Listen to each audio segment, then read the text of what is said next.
Good evening. I'd like to call Property Management Committee to order. First order of business, call the roll. Commissioner Dodd, Present. Commissioner Davidson, Here. Commissioner Wilson, Commissioner Phillips, Present. Commissioner Irvin, Here. Commissioner Johnson, Commissioner McAdoo. Here. Thank you. Approval of minutes, call on our Vice Chairman, Commissioner Johnson. Thank you, Chairman. I have reviewed the minutes of our last meeting and find them to be in order, so I move to approve. Motion and a second. All those in favor? Next on the agenda, Director Dodd.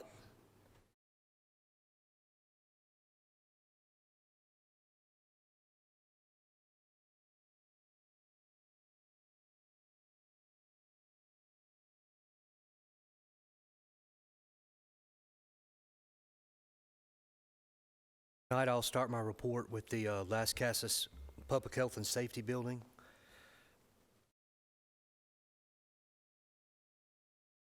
Site work is ongoing. The contractor has begun stake forming for site concrete. All the underground is about 90% complete. The roof work remains at 90% complete. We're still awaiting some fascia, some soffit, and flashing. All exterior glass, including polycarbonate, has been installed. The exterior lap siding is now complete, awaiting caulk and final paint touch-up. The concrete swell work is ongoing in the rear of the building. That's affecting the stormwater runoff right now. That swell, I spoke with the contractor this week. They should be complete and have that tied into the main drain by the end of next week.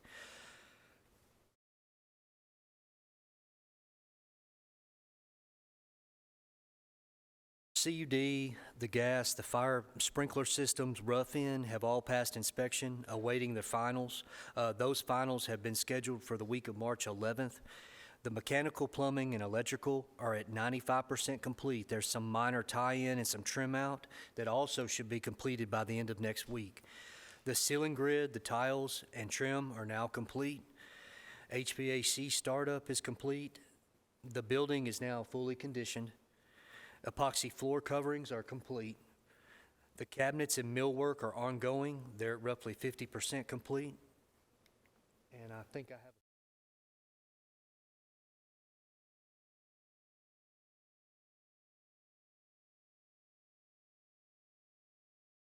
By the end of next week, they should have all the remaining millwork in.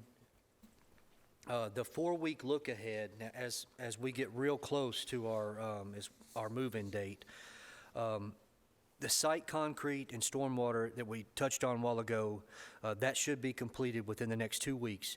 MPE final inspections should be completed. The low voltage and the alarm monitoring and testing should also be complete and pass inspection within the next 4 weeks. Final paint, millwork, cabinetry, hardware installed. FF&E delivered and installed. Door hardware and permanent core keys should be installed and issued. We are scheduling our final walkthroughs with the architect. We're just trying to get all of our schedules to line up, hoping that we will also start our punch list within the next 2 weeks. The only change order there was one thing came up that has come up within the last month. When we had that weather, those freezing temperatures about 3 or 4 weeks ago, we had a couple of condensation lines that froze. They were at the rear of the building. This happened at Rockvale. So we found that mechanical room, even though it's enclosed and it's insulated, since it's not a conditioned space, 2 condensation lines froze. We were able to get them repaired same day. We have modified the HVAC mechanical layout of the ductwork, and we're looking to tie into some existing duct and put a drop into that room. So a low-cost solution.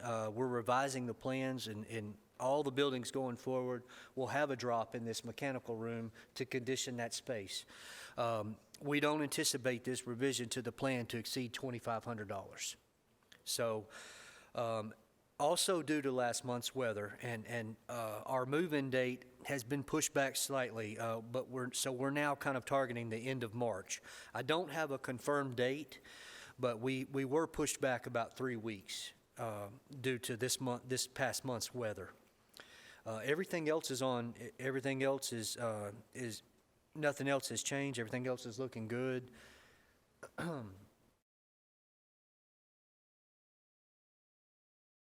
Dorm rooms, inside one of the dorm rooms on your right. Shower areas. Examination room. Guest bay. Fire bay. So we're right there at the finish line. So hopefully by the end of next month, we'll be looking to start moving in, and that's going to complete my report on Las Casas. Questions on Las Casas?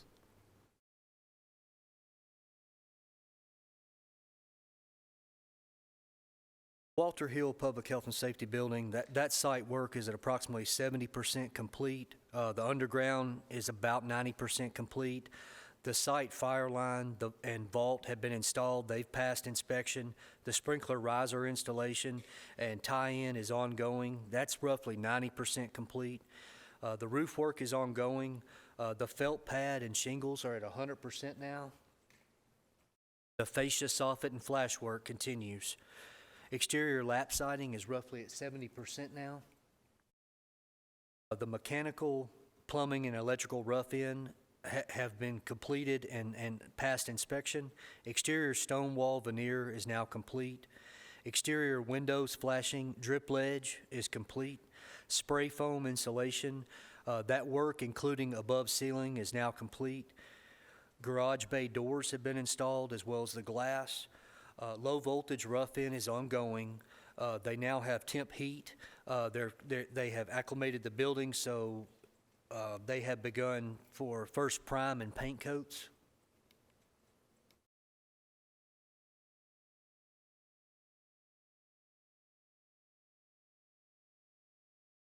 Electrical panel and the main breaker have been installed, and the contractor has begun pulling circuits. Our 4-week look ahead on the Walter Hill Fire Station, we should see the exterior door, the contractor cores installed, and that will effectively secure the building. The completion of drywall, completion of prime and paint coats, above ceiling work, possibly see some ceiling grid, primary electrical service tie-in, HVAC installation of pads, condensers, and startup. Wet area work will continue. That consists of tiles, showers, fixtures.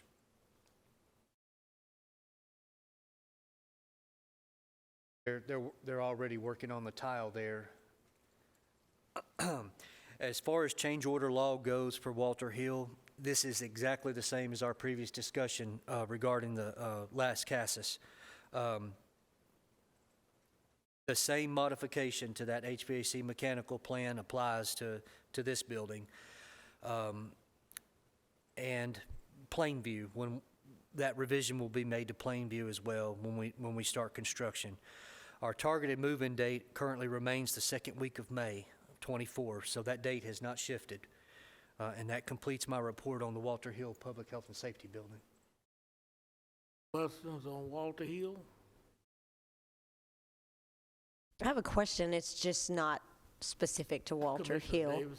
Davidson. Looking at these, I know they're all the same layout and what have you, and I know you said you were going to be changing the HVAC, the way you do that, but I'm not part of public safety or any of that, and I was just curious if there was any feedback on the ones that are currently open, if everyone is happy with them or anything they wish we had done differently.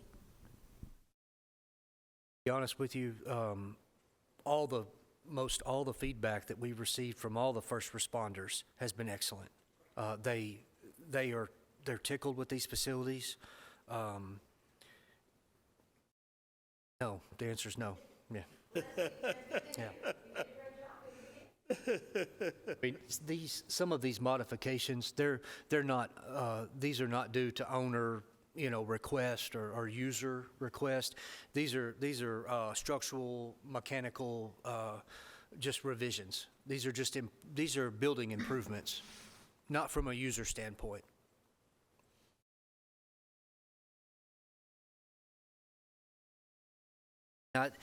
I do have a small report for the Plainview. I know a couple of commissioners have asked kind of where we stand with the Plainview location. So this week I was able to get a kind of tentative potential schedule of what Plainview might look like.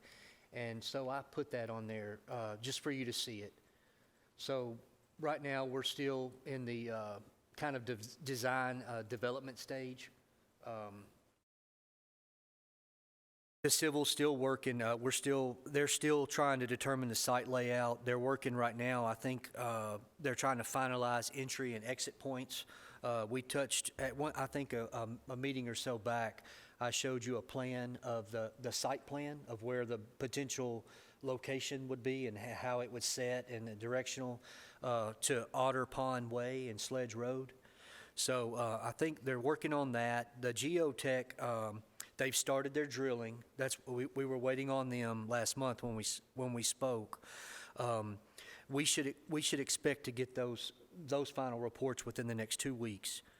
So as you can see, we're targeting March to have our construction documents complete, and then permitting will follow, and then bid. Everything follows this schedule. As you can see, we could be breaking ground midsummer in June. So that completes my report on the Plainview. If you started in June, that means probably next spring would be an ideal completion date for that, sometime next spring. Yes, sir. Any more questions on Plainview? I just got one statement to make on Plainview. Funding on Plainview, we still have some monies left that we receive, but some of the monies that's going to be used for Plainview, it's going to be county money. How much, I don't know yet. And also looking at the funding of these safety buildings, we have no money for it. Ready to look at that project, 100% financed in-house if we do it. Basically, the funding mechanism going on these things.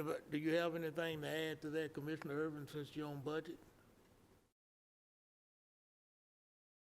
No, but you were asking the question that was coming to mind in terms of construction cost plus operating cost. I'm not familiar with it. I've made a note to get with Michael to get a sense for where that is. Beyond that, that's all I know. Any other input from any other commissioners on funding mechanism? Any questions? I'll continue on. I'm going to before I get into under line item 3. I would like to touch on the recovery court project. So I'm going to go ahead and incorporate this into my monthly report because we have. Before you do that recovery court, can you go ahead and touch base on Kittrell on that issue that was brought up by one commissioner from that district?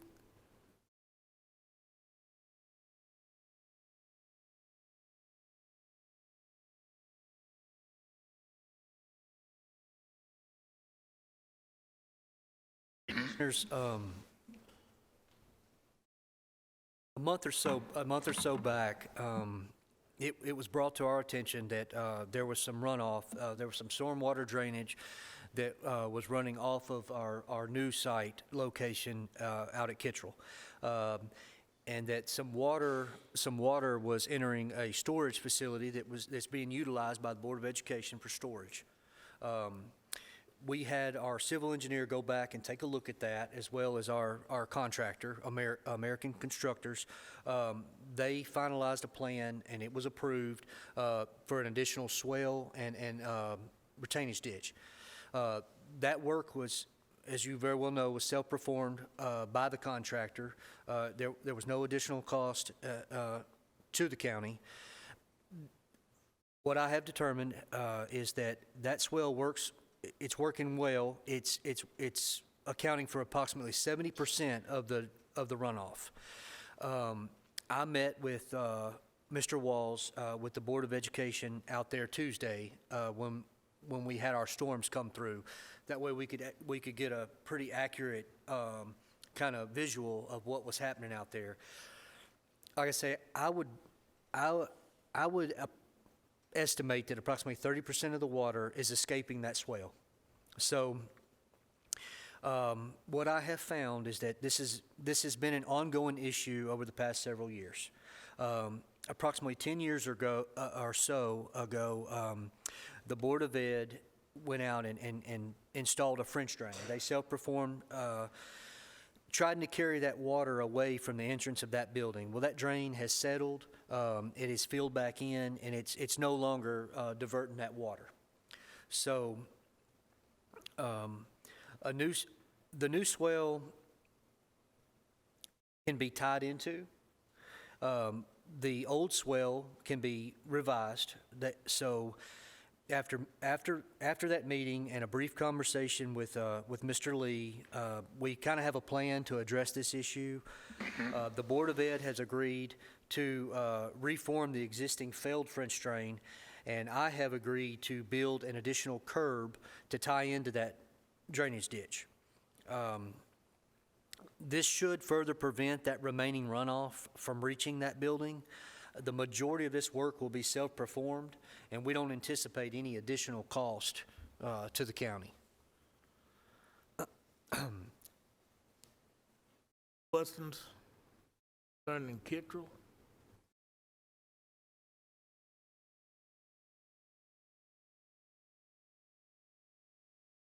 Now recovery.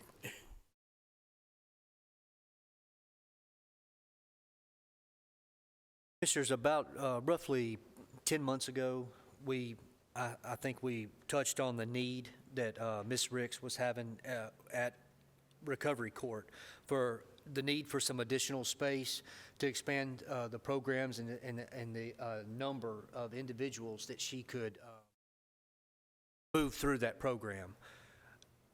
As a result, the county agreed to fund some architectural drawings to build this addition. So now we've gotten to the point to where we have we're also still in the design and development stage, but we do have some drawings now, and I wanted to present that to you as we move forward. So if you're facing the front of the Recovery Court building there at Greenland, you can see in the bold that wing will be an additional wing. That wing about 44 foot in length. We're looking to add approximately 11 to 1,200 square foot of classroom space.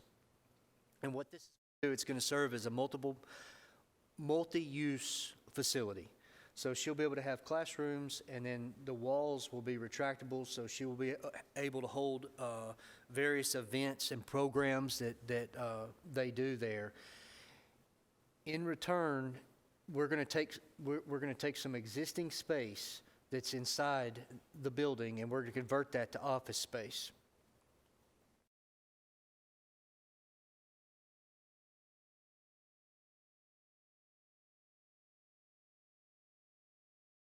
Look like, and that's how it will be divided up.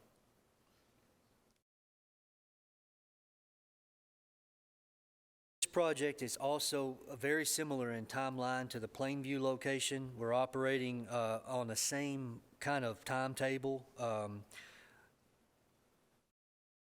Construction could possibly start in June. It could roll over into 25, depends on how our permitting and our bidding goes. But we are moving forward. We do have a plan.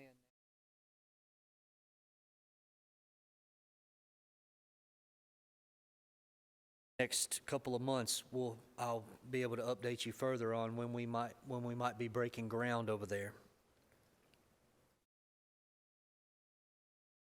Adam, can you remind me, is Public Building Authority looking at this, in charge of this building? No, sir.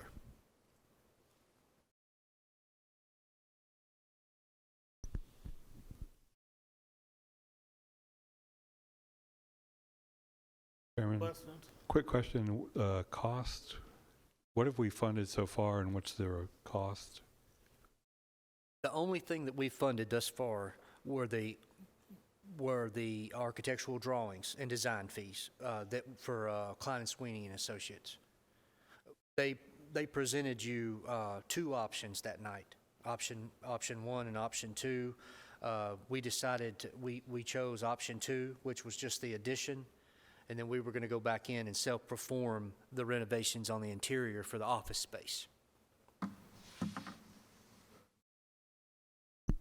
Do we have a cost estimate for the addition? We have a combined cost of the addition and the renovations, and we think that's going to come in about 1.4 for both.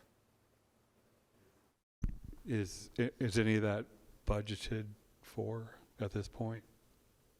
I'm not aware of how the project is budgeted other than the steps, the phase that we're in right now, the design phase, has been approved and budgeted for. And I'm just, I guess, updating you on where we stand with the design phase. We got the finance director out there. If he can come up here and answer that question for us, I'm take care of you, Commissioner Irvin. Thank you, Mike. Talked about this a few months ago. We have some money from leftover projects in our County Capital Projects Fund 171.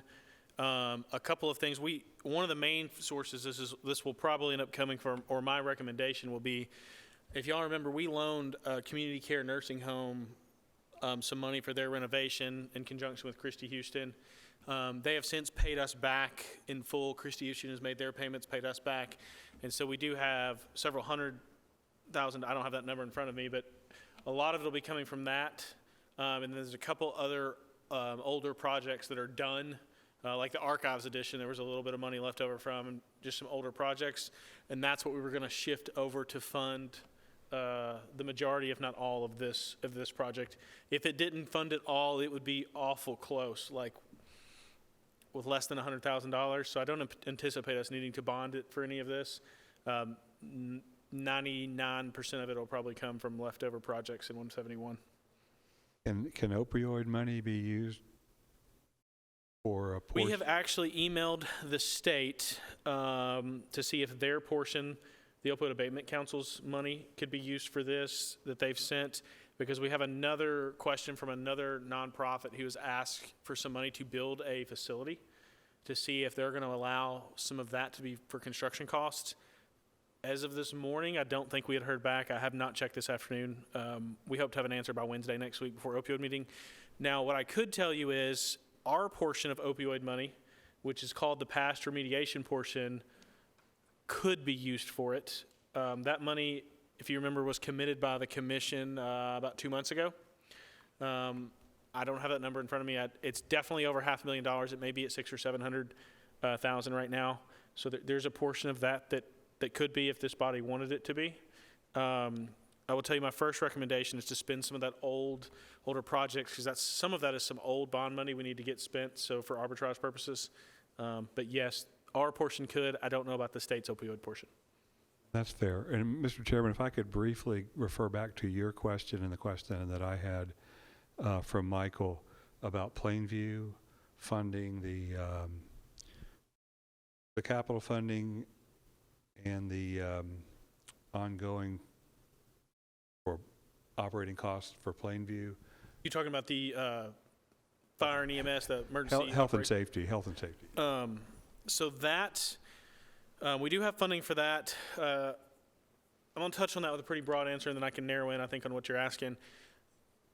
We do not have an actual cost for Plainview yet. The PBA has not, to my knowledge, has not brought us a bid back yet. I've asked them to do that before June. I believe I'd asked them to do that before June 30th at one of their PBA meetings.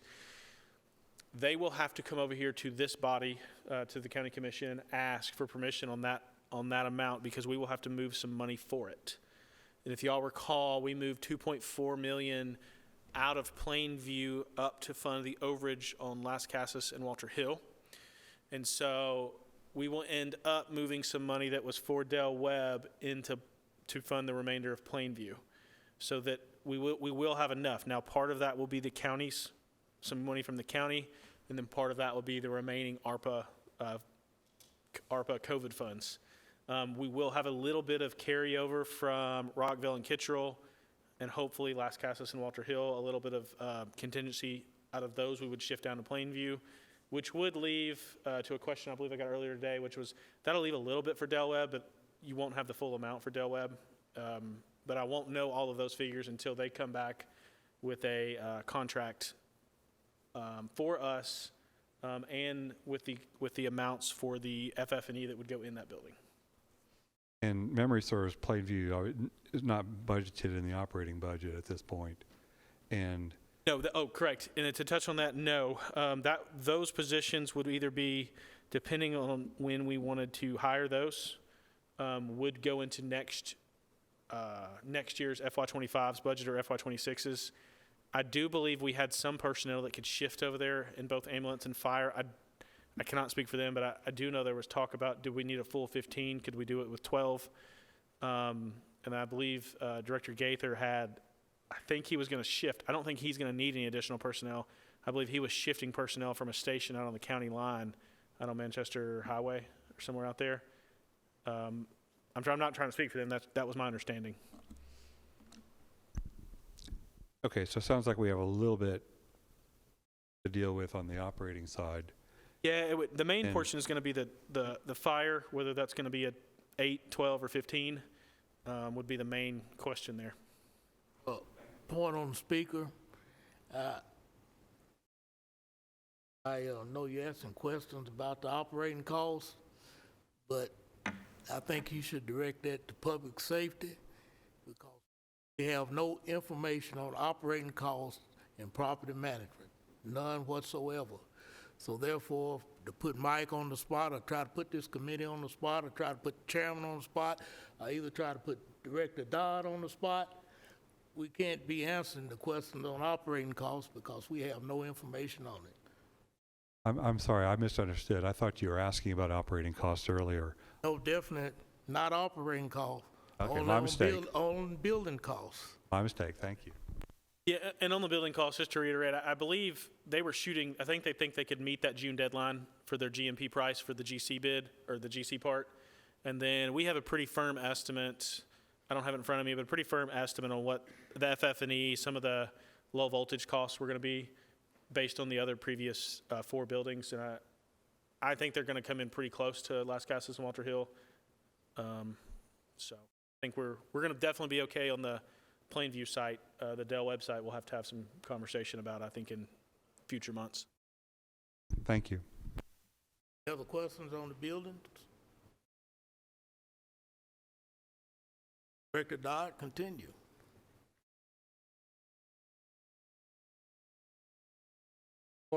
As far as the buildings are concerned, I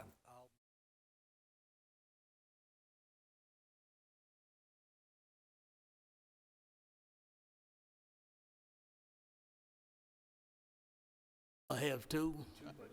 Okay. First one. okay, so the first budget amendment that I'm going to present tonight is I would like to transfer $20,000 out of 399. Out of 335 to 399. This is to cover some additional cost associated with the 4 new buildings that just recently came online this summer and this fall. So, and those buildings consist of the Blackman One Stop, Rockville Public Health and Safety Building, Kittrell Public Health and Safety Building, and our newly acquired Kittrell Training Center. These costs are going to help, are associated with additional janitorial, pest control, and alarm monitoring for these buildings Transfer. from line item 335 to 399. Commissioner Johnson? Oh, Your line item 335 is still going to be in pretty good shape. Move to approve, Mr. Chairman. motion to approve. Second, Commissioner Dodd. Any questions? Commissioner Dodd? Your fourth building was, we inherited a practice. What was your fourth? The fourth building was the new Kittrell Training Center. Is And that- that's the volunteer fire department that sits directly behind our new public health and safety building on I think it's 8055 Woodbury Pike. So basically, if you remember here recently, the volunteers kind of pulled out. It's my understanding that we had to get some firefighters in there quickly to cover that area. In the process, the training center that our guys were using was inadequate. It's the location here on College Street. So we went in and kind of did some minor improvements on that building, and now they are utilizing it for our training center, which is training the firefighters to staff these new public health and safety buildings. Other questions? on it? I call the roll. Commissioner Dodd? Yes. Commissioner Davidson? Yes. Commissioner Wilson? Yes. Commissioner Phillips? Yes. Commissioner Irvin? Yes. Commissioner Johnson? Aye. Chairman McAdoo? Yes. Thank you.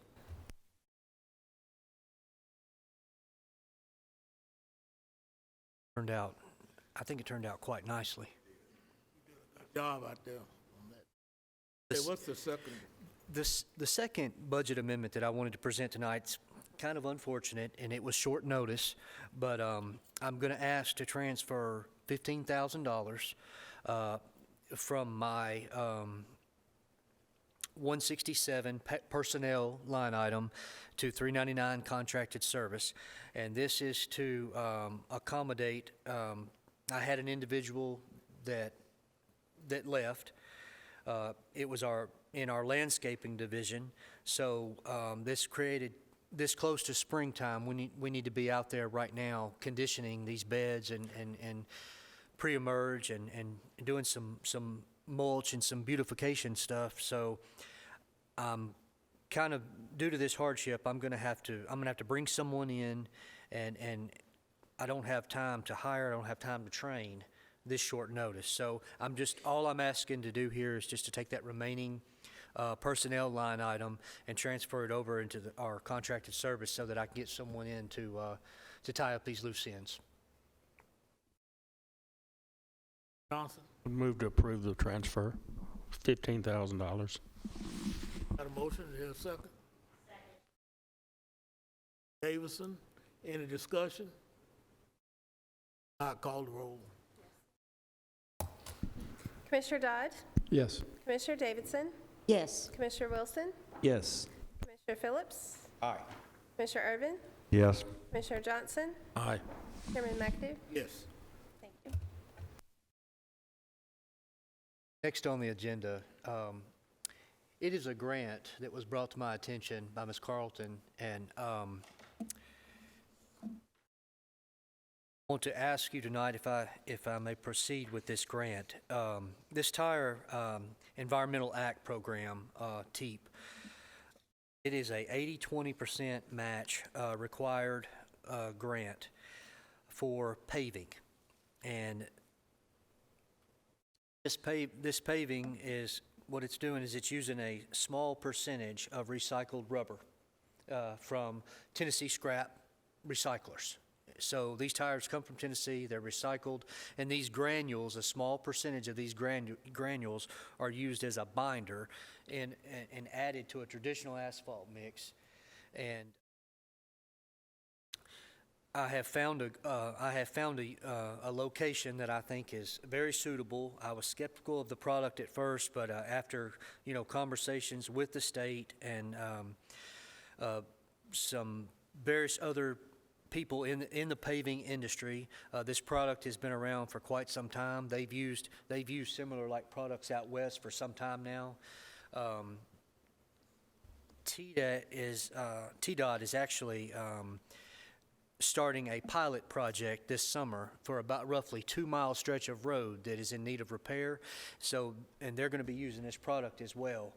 So, I would like to target the juvenile detention facility on 1720 South Church Street.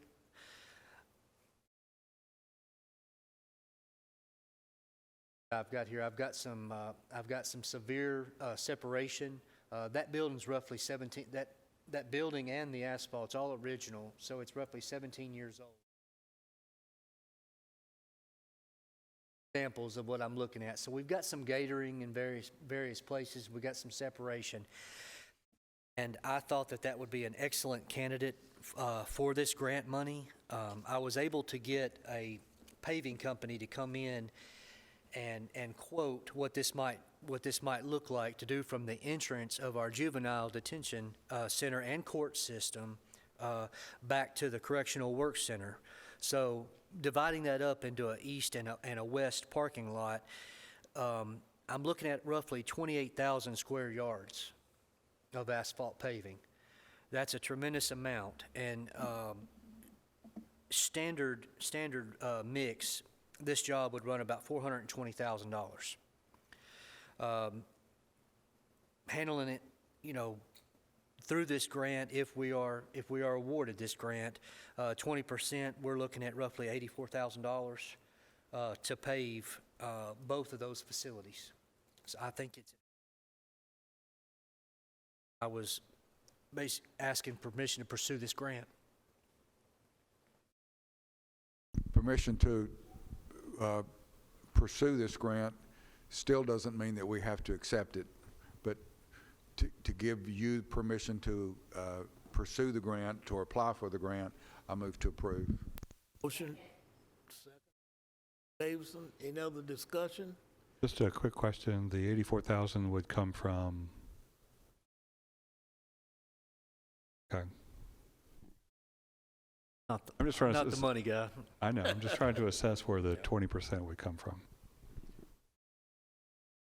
Maybe if y'all approve for the grant, look at that, but I can ask Michael to go ahead and look at it and bring it back to the next meeting on where $84,000 will come from. He may be able to answer that question now.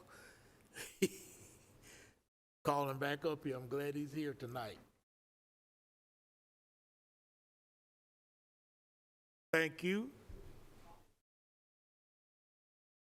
There's a grant proposed in the amount of about $320,000, something like that.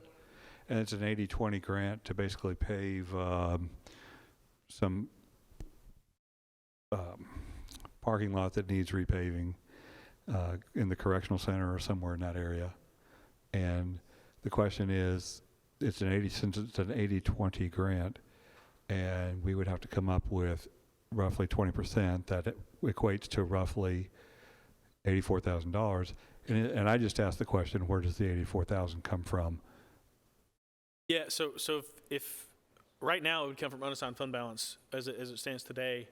Now that because we're getting close to the end of the year, we will have, I would feel pretty confident to say we'll have some extra revenue coming in that was unbudgeted, since our budget is pretty conservative. So if in May or June you didn't want it to come out unassigned, we could take it from another revenue. But today it'd come out unassigned, but I do feel like we'd have enough extra revenue to put it back in there at the end of the year, would be my answer today. Thank you. And how often do we repave? This is a question for Adam. Sorry, thank you, Michael. How often do we repave these anyway? What's the cycle? There's not a cycle. We observe our parking lots. We try to address the parking lots by sealing them in a timely manner. There's no schedule. Each parking lot each parking lot gets different usage. We have heavily used parking lots. We have parking lots that are not used as much. This happens to be, both of these facilities happen to be 24-hour-a-day, 7-day facilities. That's why I targeted this office. It gets more traffic in and out. You have visitors on the weekends. So if you don't take care of these parking lots, and you'll pay more in the long run if you don't keep them sealed and you don't address them. Once they get to a certain point, you have to go in and dig them up, and you're looking at repacking, and it's a whole lot more cost efficient to maintain them than it is to re-pour them. Questions? Let me just say, to be real clear, we're giving him the permission to apply for a grant. And if the grant's not accepted, it opens up a whole new set of questions. But if it is accepted, then we have to make the decision whether to accept that grant and to spend the 20% on top of it. So all we're doing is giving him the permission to apply for the grant. Wilson? Thank you, Chairman. Just one quick question. I love saving money, and if we can get 80% of something paid, I always want to hear everything about it. In your opinion, where are we at on the lifespan of this? Because obviously, if this is an issue that needs to be done over the next couple of years, I can't imagine us not applying for this grant, and just want to get your opinion. Where are we at on its lifespan, and when would we have to take care of this anyway, even without a grant?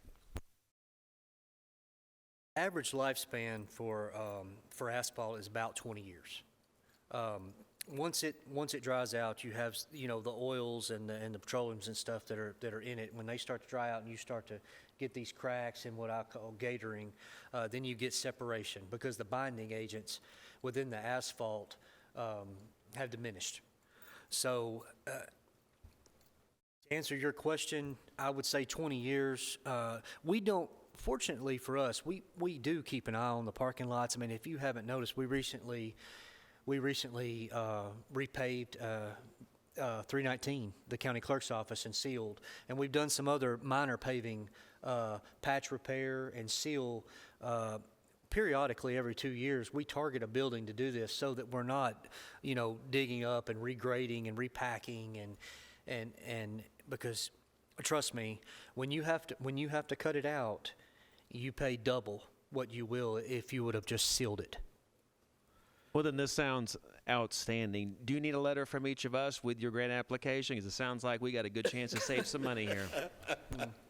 I was pretty pleased when it came across the desk. Those pictures. They're time stamped on my. It's just a coincidence, but this is a parking lot that we've been keeping our eye on for a couple of years now. This is in between Lynn's office there at the juvenile detention and heading toward the back, toward the correctional work center. Those pictures are time stamped almost 2 years ago. So we've been monitoring this for about 2 years. And when this came across the desk, I was excited. I mean, I didn't overreact because I wasn't as familiar with the product. But after talking with the state and some of the projects that they've done throughout the state, and the pilot projects that they have coming on board, I was pretty interested. Other questions on this grant?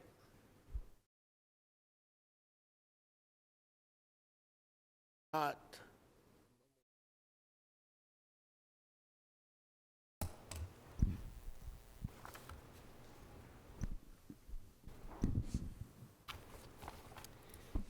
Commissioner Dodd? Yes. Commissioner Davidson? Yes. Commissioner Wilson? Yes. Commissioner Phillips? Yes. Commissioner Irvin? Yes. Commissioner Johnson? Yes. Commissioner McAdoo? Yes. Thank you.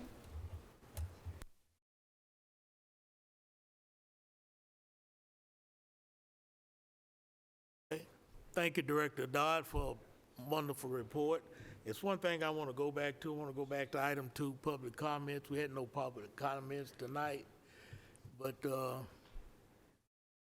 I didn't mention it publicly that we didn't, so I'll mention it for the record.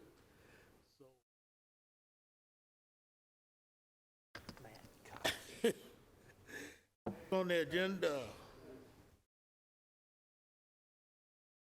Yeah, motion on the report. Motion to approve the report. Got a motion by Anthony Johnson, second by Commissioner Dodd. Any other discussion on the report from the director? All those in favor? Thank you. Next on the agenda, MTE Easement, Mike, plan. Property Management Committee, Mike Hughes, Rutherford County Engineering Department. Middle Tennessee Electric approached me to ask about acquiring an easement on the Lane Agre-Park property right at the intersection of John R. Rice and Gresham Lane. You'll see on, there's 3 documents on your iPad. One is an existing power line configuration. Essentially, there's 2 lines currently on Gresham Lane. They'd like to combine that to one, and one new pole that they're proposing to add, as you can see on the proposed power line map, will be actually slightly on the Lane Agre-Park property, right at the intersection of Gresham and John R. Rice. It's kind of in a clouded area if it's hard to see.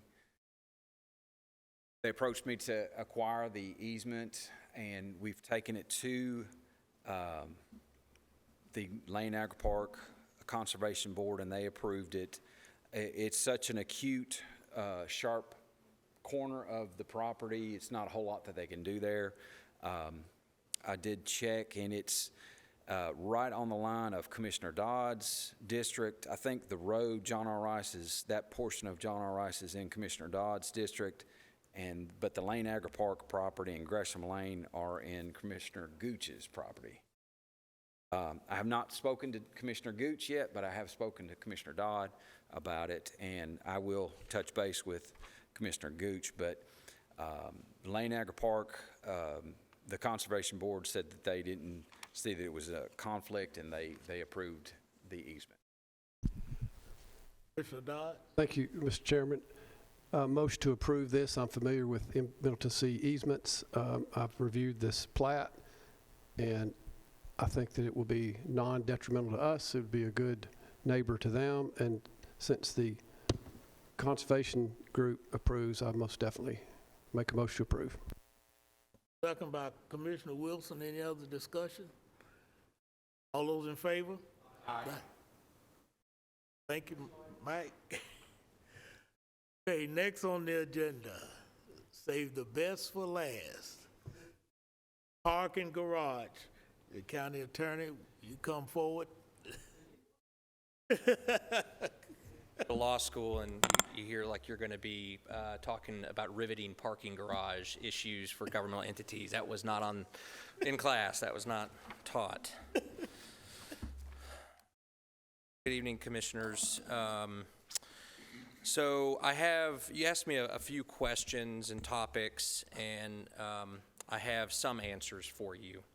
And I'll try to relay those to you as best as I can. Now, whether you like the answers or not, that's not for me to say. And based on the answers, what you do with them, that's not really for me to say either.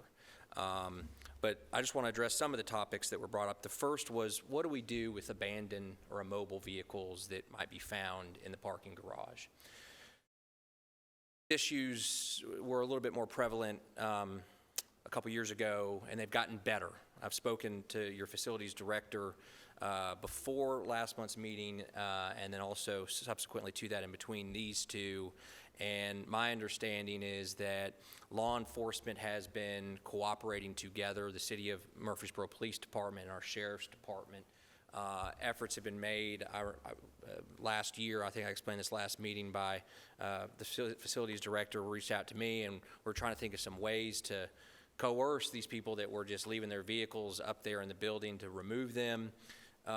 Those issues, those persistent issues have subsided, to my understanding. Now, that doesn't mean there's not one-offs and there's not still issues. I'm just saying the prevalency of them has reduced. Now, back to the legal questions about, hey, if we do have an abandoned vehicle or an immobile vehicle or an inoperable vehicle, what can we do about it? There is state law that specifically gives all law enforcement the ability to take custody of a vehicle, okay? It's not something that we have to go to court to get an order to allow us to remove it. There are very detailed statutory procedures that have to be followed in order for law enforcement to do it. And when I say law enforcement, I mean THP, the City of Murfreesboro Police Department.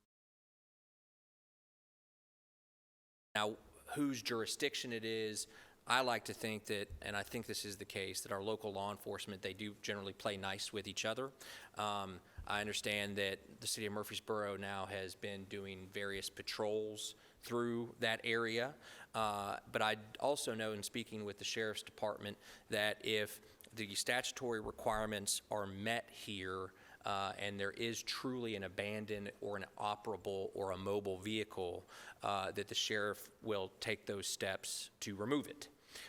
Generally, I think how it initiates first is when the sheriff is apprised or any law enforcement is apprised of an abandoned or an immobile vehicle. There's a sticker that is placed on it, and it's kind of like a notification.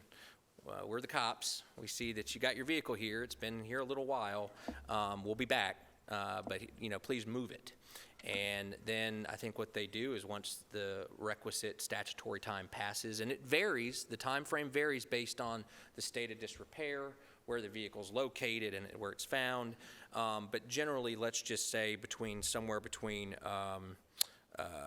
10 to 30 days. Let's just put that time frame in there. Generally, after the sticker's placed on there, if the vehicle has not been removed and all other facts being equal, it looks like it meets the requirements for an abandoned vehicle or mobile or an operable vehicle, the sheriff can then hire somebody to tow it. And I think that they've done that before. I don't want to speak for them, but I'd imagine they encounter mobile vehicles on occasion. You see this most prevalent on the highway, which is taken care of by THP, and you've probably passed them where you see the stickers on there. But at that point, the sheriff or any other law enforcement can take the vehicle into custody, and there is a certain notice procedure that then has to be followed by sending notice to the last registered owner of the vehicle and any lien holders that may be on the certificate of title, letting them know that the law enforcement has the vehicle and that they need to come and reclaim it. That time has to pass. Then before they can actually do anything further with it, there has to be a publication made in the newspaper. And then once that time passes, if the title owner or the lien holders haven't made any attempts to reclaim the vehicle, the sheriff's office or the law enforcement in possession of it can then auction it. And the proceeds from that auction then goes into a special fund maintained by the government that is to be utilized to pay for other costs and expenses affiliated with taking custody of other abandoned vehicles that may be found within the jurisdiction. So that's the first thing you asked me about is, hey, Nick, what can we do with abandoned vehicles? The short answer is there is a process. If it comes to the attention of the facilities director or anybody else that's going in that parking garage that there truly is an abandoned or a vehicle that's got all its tires removed from it or the muffler's hanging off or whatever, I think everybody's on the same page that there are state laws, a basis and authority to go and remove the vehicle. So that's kind of item one. Item two, you asked about the ability to barricade or gate the entrances and the walls on the first floor and possibly lock the stairwell exits during what we'll call after business hours. I'm going to answer that question with kind of a generalized answer, which is this is county property, okay? And the county can regulate the property. And I think that you are permitted to put up fences and gates if you want to do that with this public parking garage. So there's nothing that expressly prohibits you from doing that, okay? Now, whether it's a good idea to do it, whether people will be in favor of it, whether the costs of it justify whatever problems that may arise, or whether doing certain actions like that will cause additional problems, that's outside the scope. But your general legal ability to regulate the parameters and confines of that parking garage, you can do that, okay? The third was, can we do paid parking?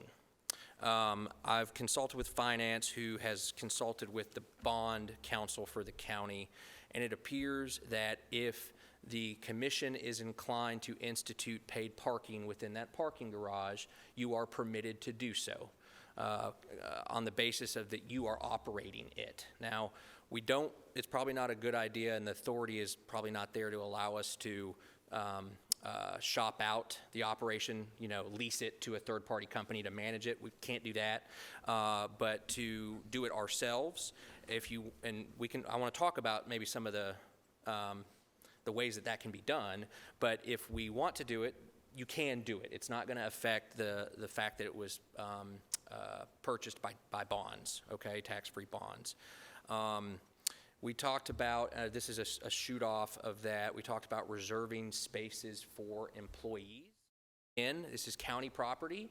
It's a county public parking garage, and you've got the authority to regulate it as the commission deems in the best interest of the citizens, and which would include the employees of the county. So I think you've got the ability, if you want to reserve spots within that parking garage for employees. Now, how that all works, what employees get to utilize it and which don't, or where in the parking garage there are spaces, whether you're going to maybe block off the top floor with a gate that's only for employee access, or have certain spots that are just says employee parking or designate for certain employees. That would be policy decisions for you all to discuss and hash out and for the commission to approve. But the legal authority to do it, you have that authority to do it. Going back to the paid parking aspect of it, this is going to kind of be in tandem with part of all of this. I'm going to tell you, just as a practical boots on the ground, which I would be one of them, or which would be if we're trying to enforce in court certain fines, it is going to be difficult. Okay, by the nature of the beast, it's difficult. Why? Okay, so generally we're not a city, okay, and we don't have a city court. We have got our general sessions court. And so if we try to pass some sort of local regulations that we say have the force of law that are applicable to the inside of that parking garage, and if there are violators of that, really the only enforcement mechanism that we might have available to us is to not issue a citation. We don't have citations that sheriffs do for criminal offenses, but this would be a civil deal. It would be a civil fine, and the only way that the law allows us to go and enforce that is to file a warrant in General Sessions Civil Court, which would generally run by Judge Gilley. And you're in there on an actual piece of paper, and an attorney goes, and there's a court hearing, and you have people come in and they say, I wasn't parked there, that wasn't my vehicle, and there's a back and forth, and it can be time consuming. I see Mr. Irvin over there, he knows. It can be time consuming, it can be costly because you're having to outlay court costs for them. It's like $350. You have to get the person served with the warrant. So there's just a lot of practical headaches with having to enforce regulations in terms of taking it to the full brunt of the law in court. Still, if you're wanting to go the paid parking route and enforcement, well, so the ideas that have been floated, and I found this in a D&J article because this has been talked about. You all might remember who the thing was first built. Some of the ideas involve putting a gate up front, which you likely would need to man it if you're not going to have kiosks, because you'd have to have somebody receiving the cars and maybe pay, and so there'd have to be somebody up front, and some practical considerations with that. And I can just tell you from my own personal experience, this is me taking off my lawyer hat, but it is me coming into work every morning. When I come down on that road that's right on the main entrance of the parking garage, There's a lot of people that are trying to make their court hearing at 8 o'clock in the morning for probate court or general sessions criminal court. And you all, if you've ever been down here that early, you've seen that there's sometimes a long line. Traffic kind of backs up at that intersection with people trying to turn in. So putting a gate there, it might be difficult from a traffic perspective during those peak hours. That's just from me coming to work every day. Now, there are alternatives to having an entry gate there. And one of the, oh, by the way, before I get that, when this was talked about years ago, Gresham Smith was the architect on the project. Paper, they estimated that a gate to install it would be between $150,000 and $200,000 if you were going to do it in the front. I don't know if those prices are still the same. If you bid it, I don't know. That's just what was said by the architect in the newspaper. An alternative to having a full gate up front might be to have kiosks. This was also talked about in the newspaper. And you've seen metro parking garages up in the city where you pull in and then you go park somewhere in a spot and then you have to walk up to a kiosk. You put in your license plate number and you're given a ticket. And then when you exit, which I don't know if there would be logistical issues with exiting, but be that as it may, when you exit, you'd have to give your ticket either to a machine or to a kiosk at the front and you pay. And or you paid at the kiosk and now you've got a scanned ticket that you can exit, because there's definitely has to be a way to prevent people from exiting if they haven't paid, and that's how you do that. They pay first or they pay at the exit ramp and they leave. So the architect said in the newspaper that for each of those kiosks on the 4 floors, the cost for installing on each of the 4 floors would be between $75,000 and $100,000 to do that. Now, how do you kind of, let me back up. A third way that was mentioned in the paper was seeing if the city of Murfreesboro wanted to get on board, because you've all been down on the square. They have very good and competent individuals that go and write tickets to people, and I get them occasionally. And you notice that there's 2-hour parking around the square, and that includes the inner circle. So one of the other things that was talked about years ago was, putting hour restriction parking within the parking garage and treating those parking spots as if they were on the public roadway, and having somebody come and write tickets and citations for those. Now, those wouldn't be citations for a violation of any county resolutions or ordinance. For the reasons I explained, doing that is hard to enforce because those would have to be enforced in general sessions court.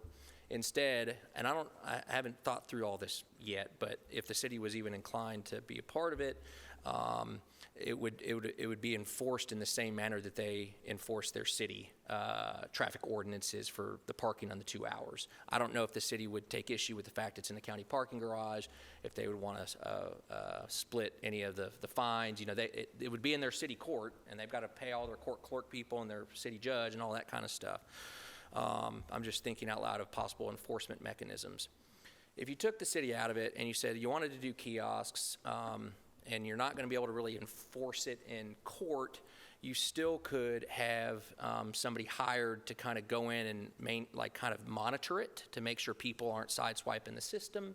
You could always, you could vendor it out and have somebody that's kind of supervising and monitoring to make sure people are actually, not lifting up the gate, trying to get out without having to pay. But that's kind of the brief overview of it. Whether it's a good idea, whether it alleviates problems, or whether it creates more, that's not for me. But those are kind of the ideas of how you would go about doing it, and I think you've got the legal authority to do it if you want. Questions for the county attorney? Like it'd take $1 million to do.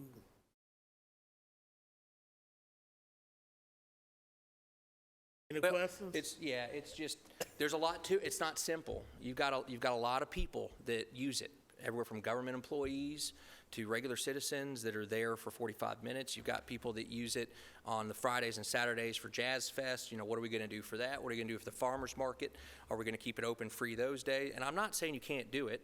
I'm just saying if you want to do it, let's think about it and really pause and say what's the best route to appease everybody and still make it not make it a logistical headache for facilities director or anybody else that's using it. Questions? Thank you, thank you. Questions on the parking garage?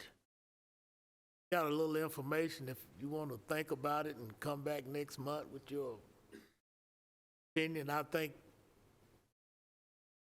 time to think about it and take it up. Correct. Do I hear a motion to take it under advisement? Motion. Got a second by Commissioner Phillips. Any other discussion? All those in favor, say aye. Any other business to come before us tonight? Not. Motion to adjourn.